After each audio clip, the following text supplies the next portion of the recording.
Good evening, everybody. It is Tuesday, which means we're about to have a great show. But for those of you Madden fans, those of you who grew up playing Madden, CMC is on the cover. I think that's pretty damn dope. We're going to talk about that. We're going to talk about Trent Williams and does he really want a deal? Should the 49ers acquiesce and give him a deal? What does a potential deal look like with Brandon Aiyuk?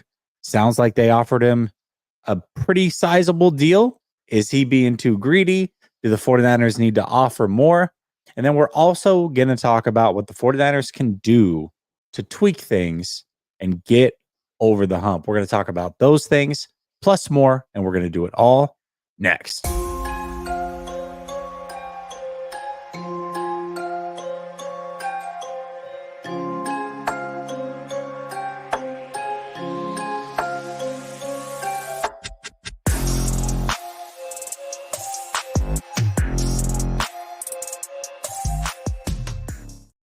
All right. Welcome back to Last Second Sports, where we are giving you our take down to the last second. And it's Tuesday night, which means I got my guy, So Real, Sunil, in the building. He's traveling again. Where in the world is Carmen Sunil this week? Yeah, man, I had to take the show on the road. But, any chance I could get to talk shop with you, man, we going to make it happen. Absolutely. Chat coming through strong. Niner Gang says he's not going to be in the chat unless he gets a new deal. Let's see. I might make you hold out, Niner Gang. We got you under contract, so we'll see how it goes. What's up, FBI? I agree with you. Yes. What's up? All right. For those of us who grew up on Madden the way that I did, I don't know about you, Sunil, but I grew up on Madden. Been playing since Madden 94. CMC is on the cover of Madden. Now, once upon a time, there was a Madden curse, and this wasn't the best news in the world, but that Madden curse seems to have been broken, and that I am thankful for. But CMC, there was a lot of speculation. It has come to fruition. He is, in fact, on the cover of Madden. First of all, did you grow up playing Madden? And second of all, what do you think about CMC being on the cover? I mean, it's of course, any football game you were playing, once those Madden games started coming out, those are the only games worth playing. So yeah, I mean, I think it's phenomenal. What an honor. Obviously, if you're following CMC social media, he's pumped about it, and it's great. I mean, ultimately, I wish I did some research to find out how many running backs actually make the cover like that. I don't. Usually, it's I don't. The last running back I remember, and I could be wrong, was LaDainian Tomlinson. I don't know if there's been a running back since then that made the Madden cover, but you're in elite elite kind of room when you're talking about being on a Madden cover, and it's great to see how CMC in just a short time with the 49ers has been able to really reach the stardom that his talent has, and work ethic has gotten him to a point. But now that he's playing with a marquee team like the 49ers, he's actually getting the flowers that he deserves as well. Yeah, I think the last running back was Barry Sanders. I think that was like an alternate version of like Madden 20 or 20. I forget what it was, the 20th edition or 25th edition. I don't remember. But the last active running back, I believe, was Adrian Peterson in like 2008-ish. So it's been a long time since there's been a running back.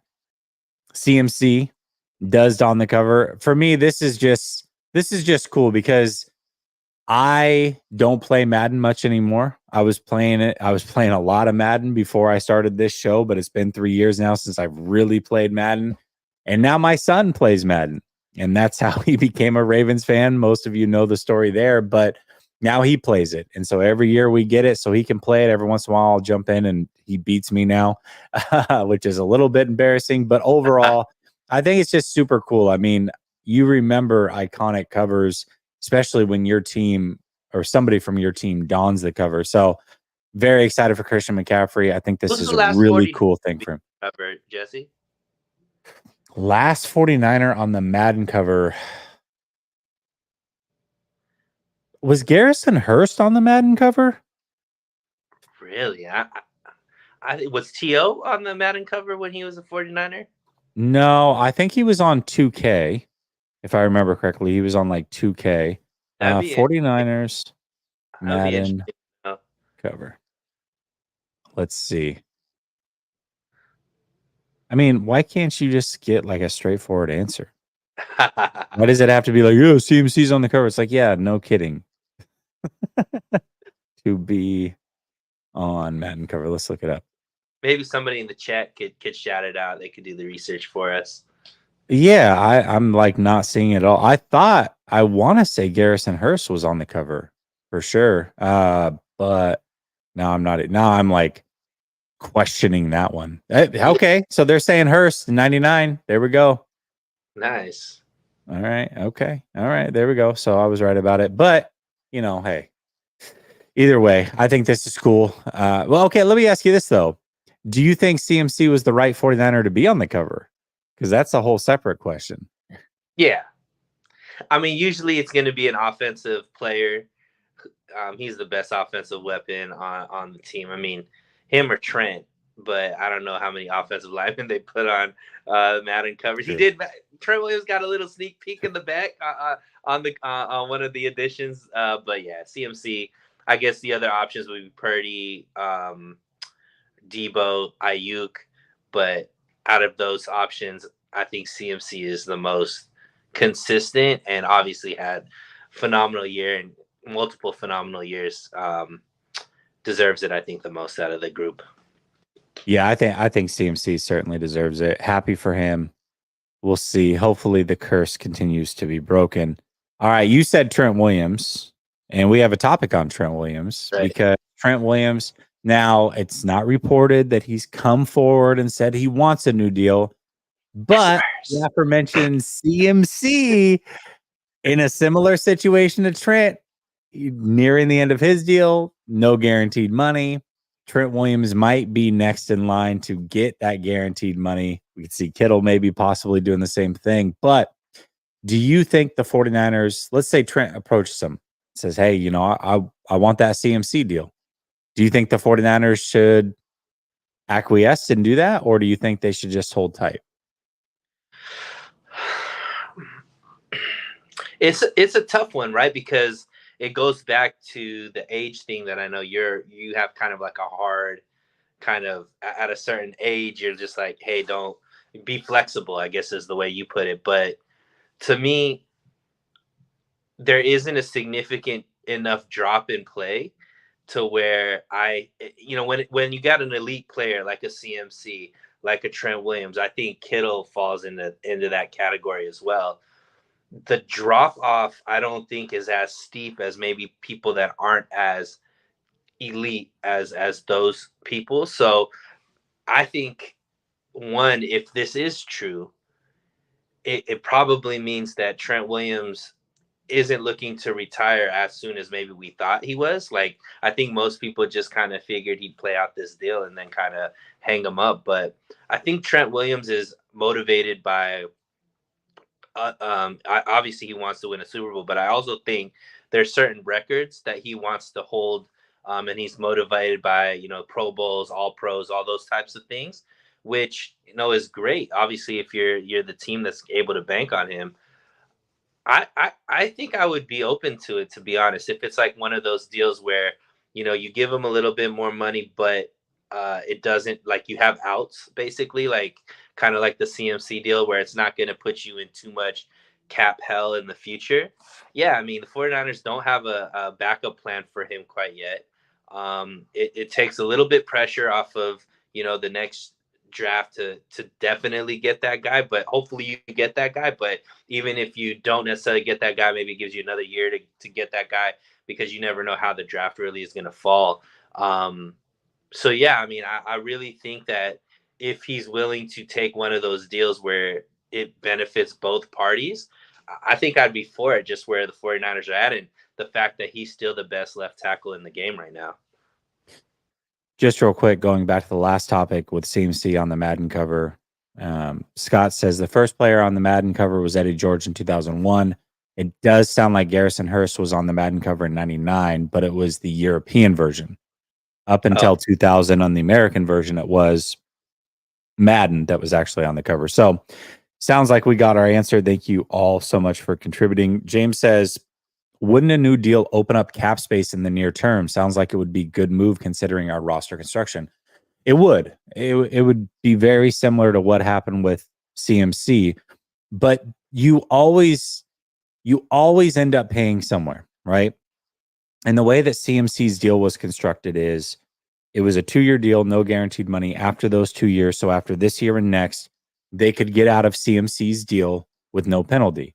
Well, now, because they've reworked that deal and extended him, it's still essentially a 2-year deal if you look at it. They have an out after the next 2 years, but in order to get out of that contract, they're saving money up front, but they're going to pay almost $9 million to get out of it in 2 years for him to not be on the team. Something similar would happen with Trent Williams. Here's my thing. I don't see why the 49ers need that money this year, which it would save them money up front.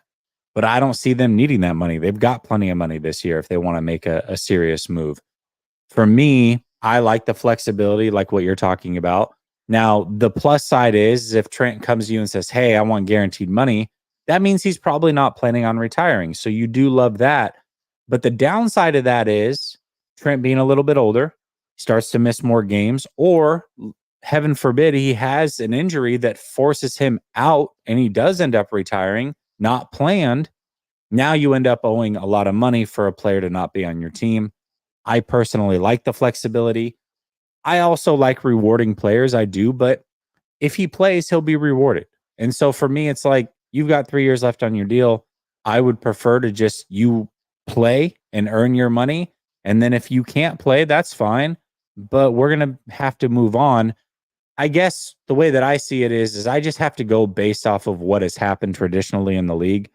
Yes, there have been linemen that have played up until close to 40, but most linemen don't get there. So Trent certainly is getting close, and maybe he can reach that 40 mark or close to it as well, but maybe he doesn't. And so I would rather take the risk knowing that I've still got him under contract, but I've got it in a safe way and let it play out that way, even if it pisses him off a little bit, versus, all right, let me just give you what you want. And then the worst does happen, something he can't control, something the 49ers can't control, and now they're paying for him to not play for them.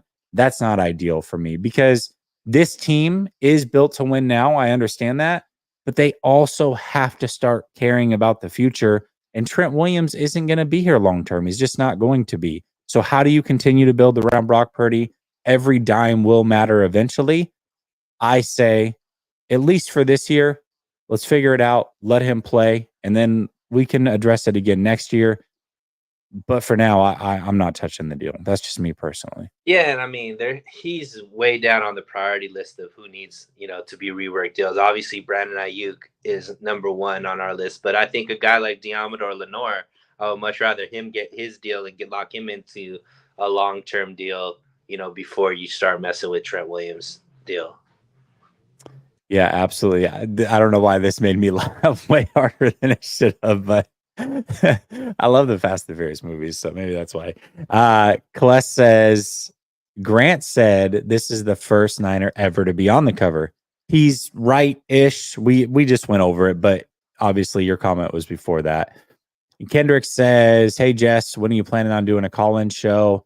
I'd love to call in as an outside perspective to share some thoughts on the 49ers. I've got to do one. I don't know when exactly, Kendrick. I know for sure when we get closer to training camp, I will. But as I was letting Sunil know, I have a knee surgery on Friday. And then I'm also traveling to Oregon for 3 weeks the following Friday or the following Saturday. So things are going to be dicey. I'll be doing shows, but the schedule might change a little bit based off of some of the things that are coming up. So I don't want to promise you anything. Kless says, what up, Last Second Sports and So Real? Just curious, Jesse, any more big shows with Larry and Bish? Let's go Niners. No, actually on Thursdays, I am doing shows with Marco. The big show has been broken up, at least for now. That's something I decided to do. So yeah, not for now, but maybe sometime in the future. Cryptic says, do we pay Banks if he continues this trajectory? Will he get Williams money, or do we let him walk? Because by that time, Purdy will have been paid. He's not going to get Trent Williams money. He's a good player, but he's not. I don't think he's ever going to get paid that kind of money, at least not in the near future. I don't know. I don't know what they're going to do with Banks. I think the worst thing that could happen is he plays really well, and then they don't sign him and they let him walk, and then they decide, okay, well, Pooney's our new future left guard, and then now they're still trying to figure out the rest of the offensive line. I don't know. What do you think happens with Banks, Sunil?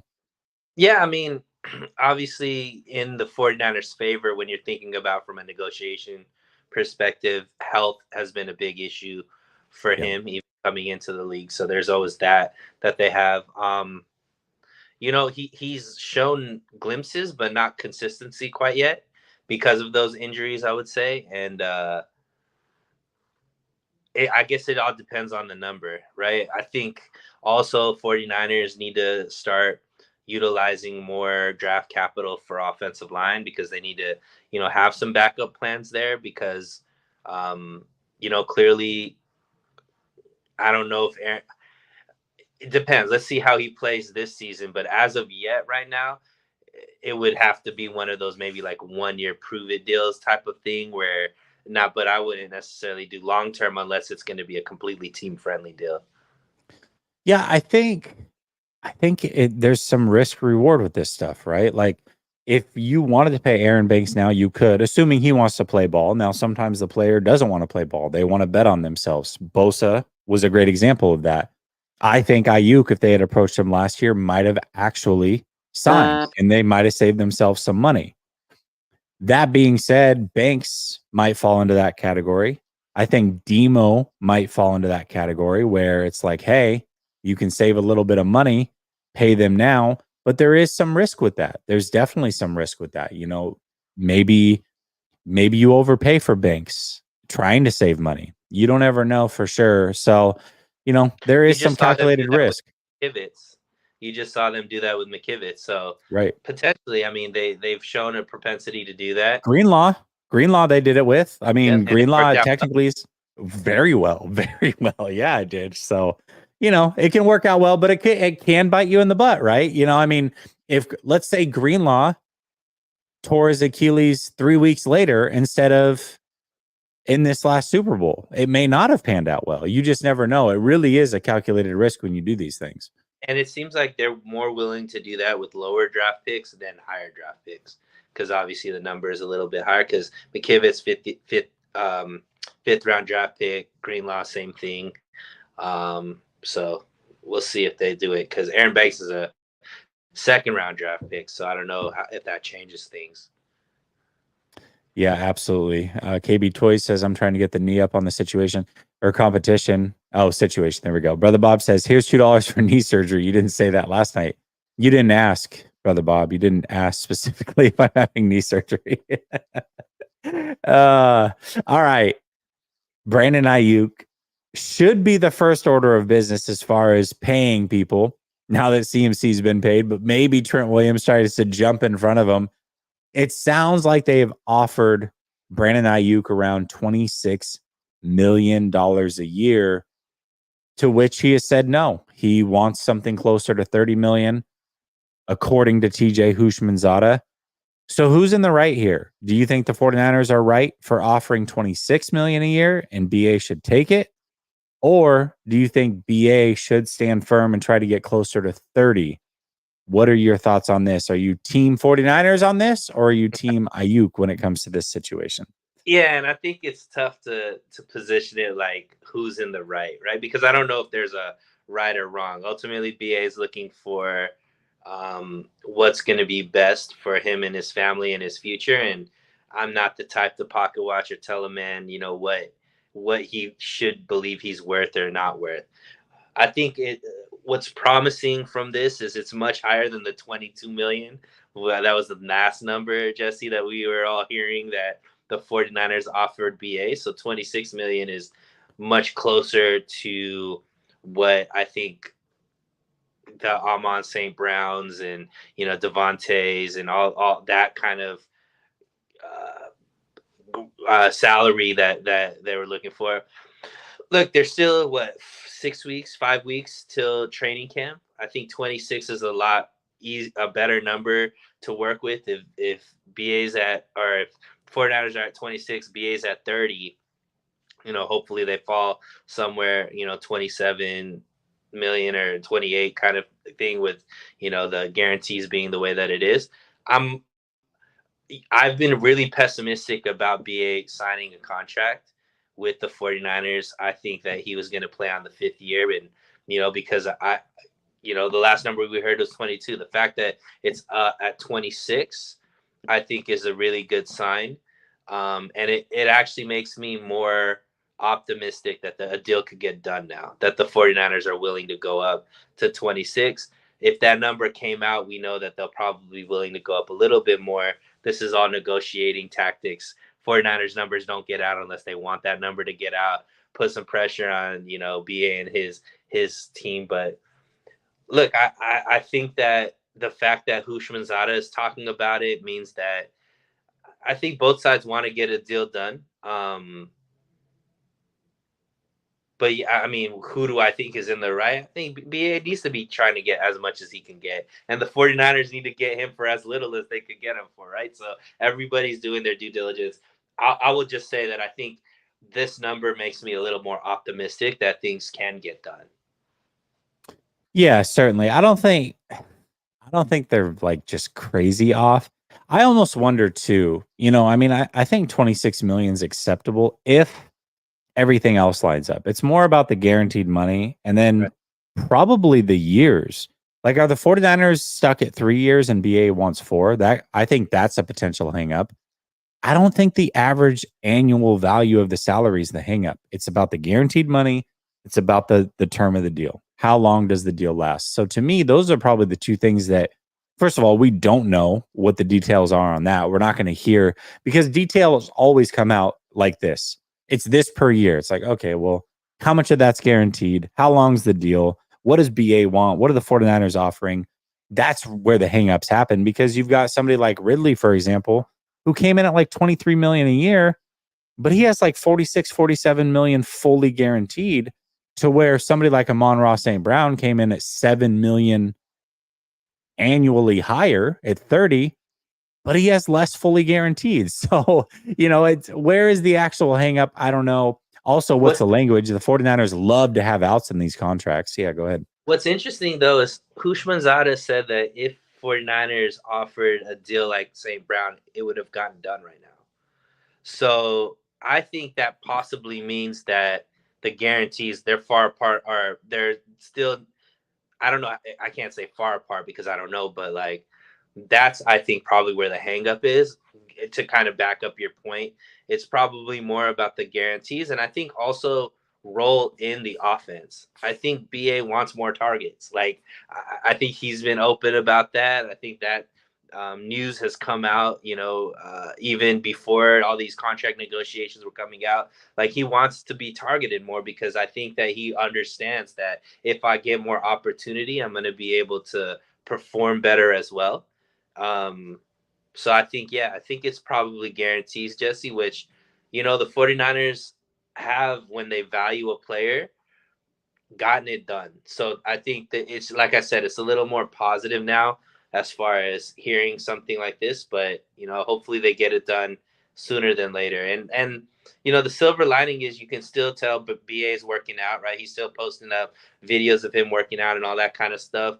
And the silver lining is these young rookies are getting a lot more opportunities right now in training camp, which I think is going to bode well for the 49ers overall, because ultimately BA and Debo, one of them is gone next season, right? So these guys are going to get thrown in there, get as much continuity with Brock Purdy, learn the offense, all that kind of stuff, while BA is still negotiating contracts. So it can be a win-win ultimately if they get it done. Well, we talked about this a couple of weeks ago, and I remember you saying that you're less worried. I'm pretty sure it was you. We're saying that you were less worried about BA coming in fully in shape, because it's not like he's playing in the trenches like Bosa is, right? Where it's like you got to really physically be ready for that grind. But him playing receiver it's like even if he came in a little bit late, like you feel like he can get up to speed a little bit quicker. Was that you or am I tripping? It wasn't me, but I would say that because the thing, so the difference between BA and Bosa to me is BA is a football player first. Like I think he eat, breathes, sleeps football in a way that Debo doesn't. Not that Debo isn't, but I think Debo is like Yeah. a little bit more of the quote unquote diva kind of receiver. BA isn't that. Like BA just like he's very low key. You know, he's not like all up on, you know, he just he carries himself in a way that you think that he will always keep himself in shape, and that's where I would go. I didn't say that last week because I don't think it came up for us, um but yeah, I would agree that I think that I would trust BA to come in more healthy than I would Debo. Absolutely. Shout out, by the way, to Jamal. Just welcomed a new baby boy into the world a couple weeks ago. It's his first Congratulations. child. So give him some claps in the chat for sure. Jamal's a really good dude. Definitely somebody who I mess with big time, on and off the platform. So shout out Jamal. Thank you. And congrats, man. That's really freaking cool. Really cool. And also, you're worthless for the first 6 months as a dad. So get used to that. Dave says, damn, how much did I miss everyone in the chat here? Yep, they're here, man. They are all here. Okay, let's talk a little bit about Eric Armstead. I've been thinking about this one a lot lately. And the 49ers, not a lot of big changes. And we're going to talk about how they can improve, even though they haven't made a lot of roster changes. But the changes that they have made really have come mostly on the defensive line.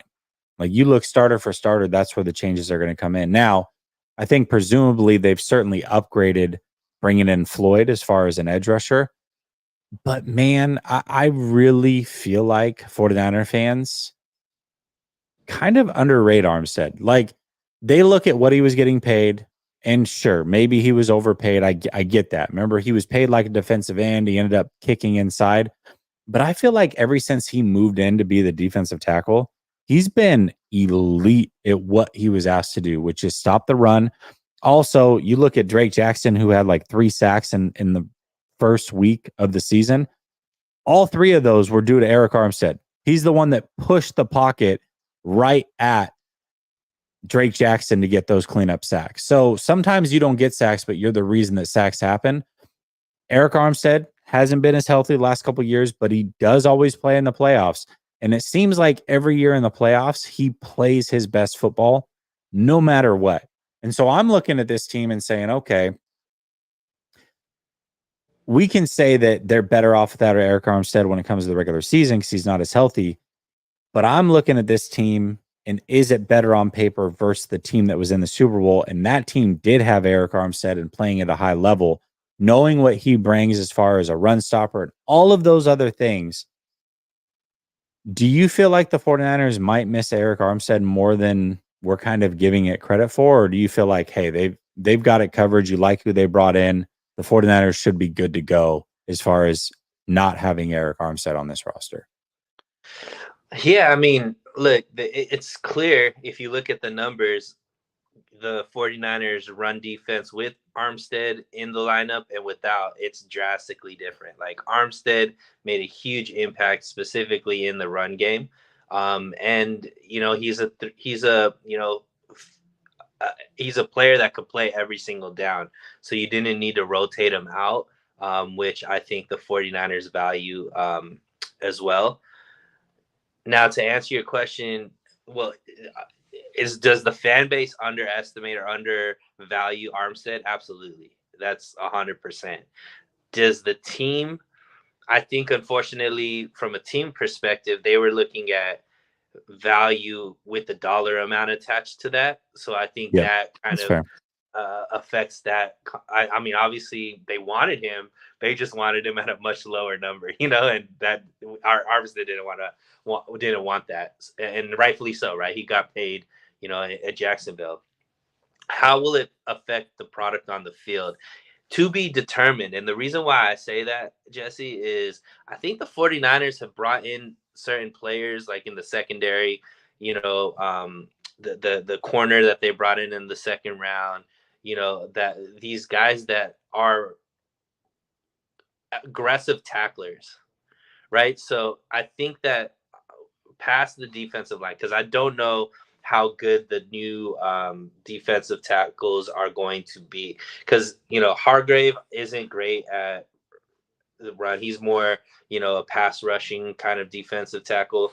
The guys that they've brought in, I'll be honest, I don't know exactly how good. I know some of them, the guys like the guy from Houston that came in, he's supposed to be pretty good at run stopping, but to be determined, right? But I do think that from the linebacker level and then the secondary level as well, safety level as well, they are better at run stopping. So I think that potentially it can be solved even if Armstead isn't there, because the guys on the second and third level are more aggressive, better tacklers, and hopefully with the new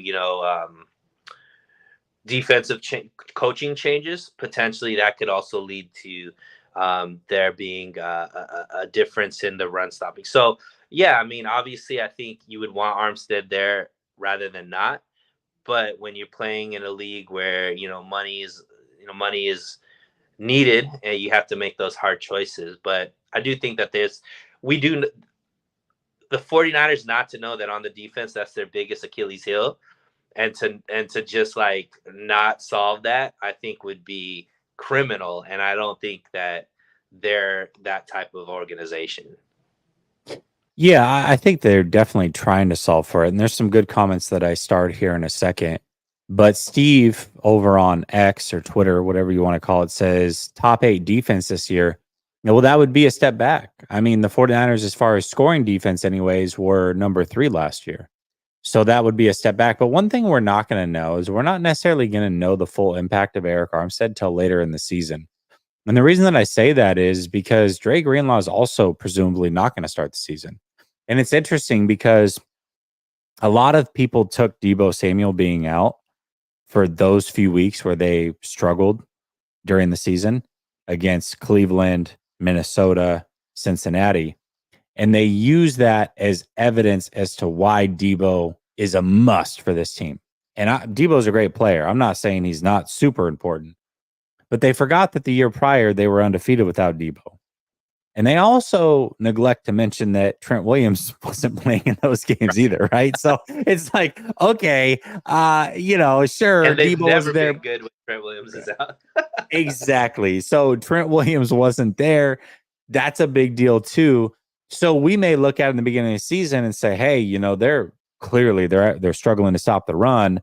That's an Eric Armstead effect, but really that could be a Dre Greenlaw effect too. So I just want to make sure that we're clear about that, honest about that, and remember that when we do start talking about the run defense, if it does in fact take a step back, or the defense in totality. But I want to talk about these comments here. The first one was 49ers throwback. He says his leadership was well recognized in the locker room, but he couldn't stay on the field. I think that's another aspect that we're not really bringing up here, is that leadership and how much of a mentor he was on this team. Again, it can be made up for. It's not like they don't have other leaders. Fred's the true leader. I understand all of that, but Eric Armstead definitely brought some leadership. And I think that you could make an argument that losing a leader like Ward the year prior, Jimmy Ward, might have been a little bit of a hit for this team. I mean, there's no way to quantify that, but I think over the years, you start losing leaders, then you need other people to step up, and we'll see who that is. But Eric was certainly a leader. And then James says this might be where the scheme comes into play. I think this is a great comment. He says, are we able to make up for Armstead with something other than a player for player swap? So basically saying, hey, schematically, they change things up. That could be the reason why they're successful, not necessarily, hey, we lost Armstead, we brought in X player, so it's a player for player swap, we're good to go. It's the scheme as a whole that changes and improves. And so that's how you make up for Armstead. I think that's a great comment, James. Yeah, and that kind of points to what I'm saying, because yeah, absolutely. I would say this is going to be the best cornerback room we've had, or under Shanahan. Oh, yeah.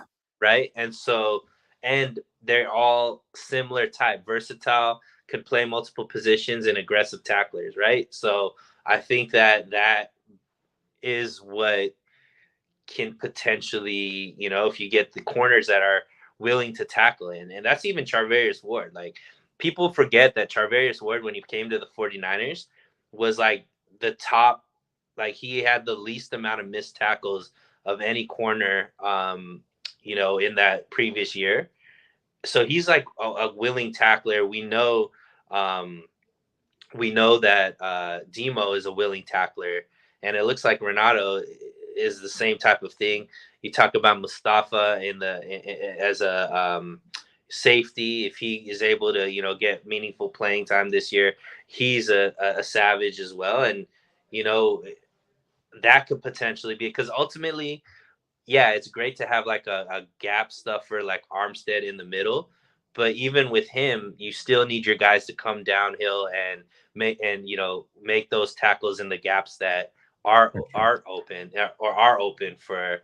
And that's I think part of why our run game was bad, is that we had, sometimes you would Drake Greenlaw, like he would over pursue, right, and he would miss the gap or miss the angle and things like that. So potentially maybe cleaning up some of that on the second and third level of the defense, can help with the run game overall as well.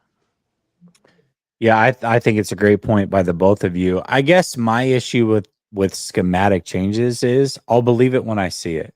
Like a lot of people are talking about the offense and how they drafted 2 receivers and they're gonna find a way. Like I think the craziest comment that I've seen and this is a lot of 49ers fans have said this. Ricky Pearsall is like the next Puka Nacua. All right, pump the brakes, okay? Puka Nacua was Puka Nacua not because he's just that great, but also because their best receiver was injured, Cooper Kupp, and they had to force feed him early on in the season. So unless there's a major injury or Aiyuk just doesn't play, that's the only way that Pearsall is going to get astronomical numbers. Even if they get an uptick as far as attempts this year, where do those attempts go? It doesn't just automatically mean that all those extra attempts go to Ricky. And I say all of that to say, we also have this assumption as a fan base that, they're going to go 5 wide and they're going to go 3 wide a lot more often and empty backfields and all these other things. I'll believe it when I see it. Maybe they will. Maybe they'll change things schematically on the offense. Maybe on defense, they'll start mixing in a lot more simulated pressures and changing up fronts and doing all those things. But maybe they won't. So I agree. Schematically is certainly a way that you can make up for it. We saw great schematics from the Minnesota Vikings and what they did last year. Not a great defense as far as players go, but they were able to absolutely execute a lot of those weeks because schematically on defense, they just brought something so different than what everybody else was willing to do with these all-out blitzes and having everybody near the line of scrimmage. It was a psycho move, and it worked out for them. So maybe the 49ers do that, or maybe the 49ers just do what they've always done. So I'll believe the schematic changes when we actually see it. And I hope that there's always going to be some minor tweaks, but I hope that they really add a lot offensively and defensively from a schematic standpoint, because they have the players to kind of mix things up, and that's exciting. And, they're going to be forced to a certain extent, because I think Kansas City exposed some things especially on the from with their defense on the offensive side of things, that there needs to be some changes, because ultimately, you can't keep doing the same thing over and over again with the system, or when it's a copycat league, in the sense that like certain teams are going to see what Kansas City was able to do. Now, Kansas City is a really great defense, so not every team is going to have the ability to do what Kansas City is able to do there, but teams that are going to try to attack the 49ers in that way. And, Kyle Shanahan has to make sure he has those counter moves to be able to offset that. So I would hope that, there would be some changes. Yeah, most certainly. Keith coming in with the super chat. Thank you, Keith. He says, I'm typically the biggest optimist when it comes to this team. I know you've held me accountable for not being the biggest optimist. He says, but I feel that we've dropped the ball, and with an injury to Greenlaw and Huff coming off of injury, am I wrong for thinking this year could be like 2020 injury deficit already. I don't think you're wrong for thinking that. I think that injuries are just so tough to predict. What I would say, Keith, is I think it's probably safe to say that they're not going to be as healthy as they were last year. Now, where those injuries come from, I don't know, but I think knowing that Greenlaw is already going to miss some time, they're behind the eight ball there. And last year was the healthiest they had been in like 20 years. Like, not this isn't even a Shanahan thing. This dates way, way back. So to expect that that's going to happen again, probably not. But also expecting tons of major injuries. I mean, I don't even want to consider that as an option, but it is a possibility. And it is something that, the 49ers might have to deal with. We'll see, where the injuries come from. Certainly injuries are going to happen. You hope that they're short term and the 49ers can work through it. I mean, that year, though, in 2020, you also have to factor in that it was COVID year as well. I mean, that year just in general was the strangest year of existence, let that I've been around anyway since '83, right? Not just an NFL thing. So, to predict that to happen again, I hope not. And I don't think they play at MetLife this year, so we should be good to go.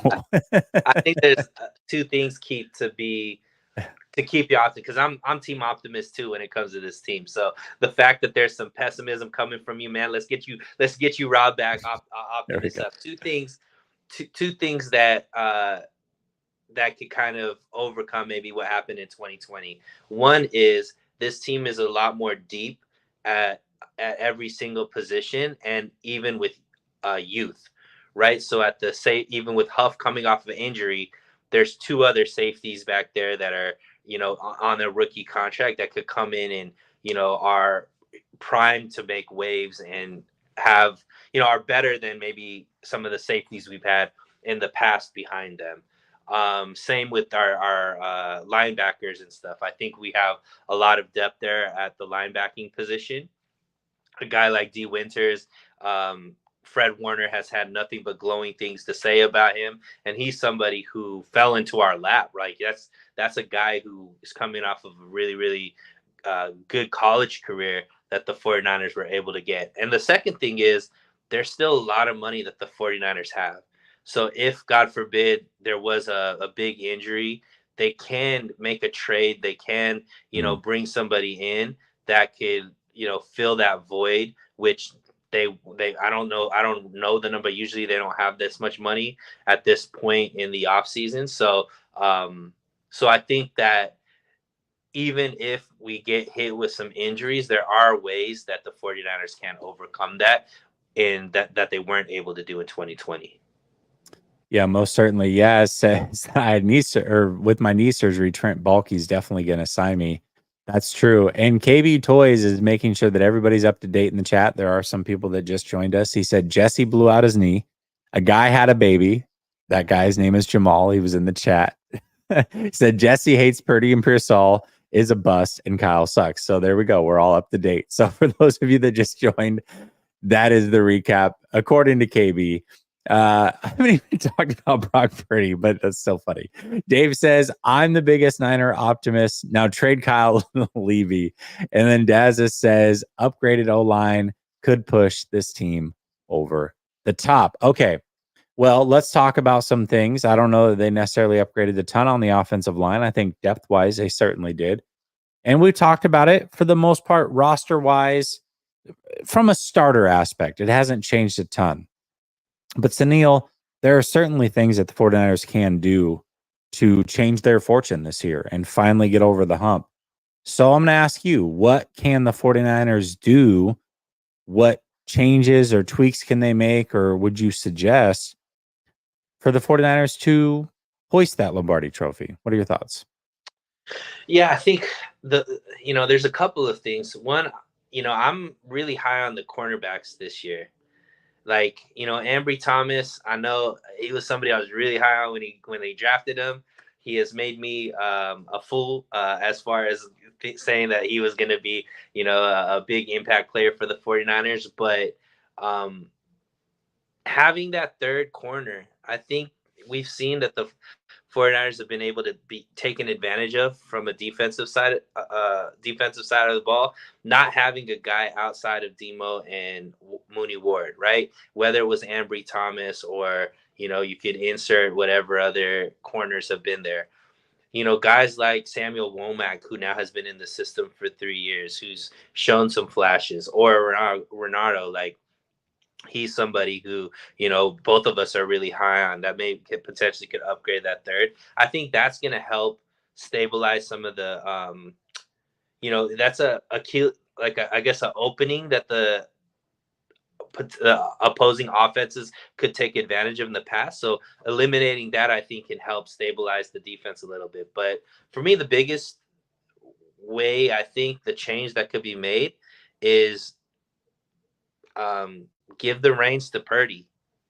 Like, let him be, like, give him the ability to be more of a playmaker. We've seen, when he's scrambling and what he's able to do. I think, there's still, I think a lot of people question his ability to maybe make that play consistently with, like, maybe some of his physical deficiencies or whatnot. But ultimately, I think he's a really smart guy. I think he understands the system. I think he's more athletic than people give him credit for. And I think that he ultimately is a gamer, man. He's done nothing but come to the 49ers and win, right? So to me, for multiple reasons, but I think ultimately it will help get the 49ers offense to the next level, is Kyle Shanahan put some more trust in Purdy, give him the ability to maybe audible at the line of scrimmage, or, be able to kind of give him opportunities to make a play outside of the confines of that, of the system. So that's, I think, the biggest thing that I would like to see, and where I think really can separate, because ultimately that makes the 49ers even harder to defend now when you have another weapon in your quarterback. Yeah, I actually fully agree. I mean, the thumbnail is the thumbnail for a reason. And the title is the title. So that's exactly where I was going to go with it. But one thing I want to say, though, and since you really said it beautifully with Purdy, and I agree with you, not a lot to add. Let's just talk in general with this team. I mean, a lot of times players are the same, but they're the same name and the same person, but they're different players year to year. Bosa is a great example of this. I mean, 2019 Bosa versus 2021 Bosa, two different players. Fred Warner, 2019 Fred Warner versus Fred Warner today, two completely different players, right? Fred Warner at that time was just ascending. Now he's like the elite of the elite.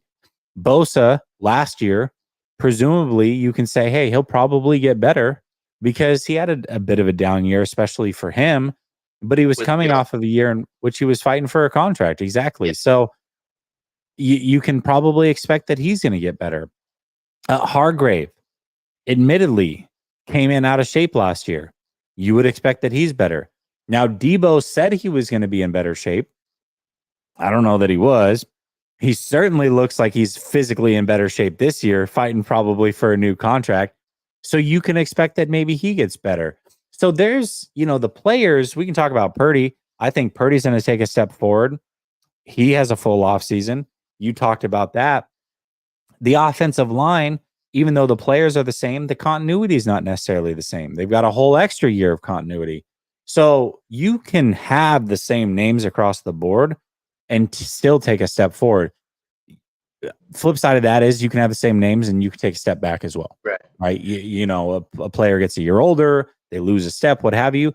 But when I look at the 49ers in totality, yeah, there might be a player that takes a step back, but I would say most players I would expect to possibly take a step forward when I go player for player across this roster. So that's what I'm looking for from this team, is just the players that were here last year be a little bit better than you were last year. That's how you go win.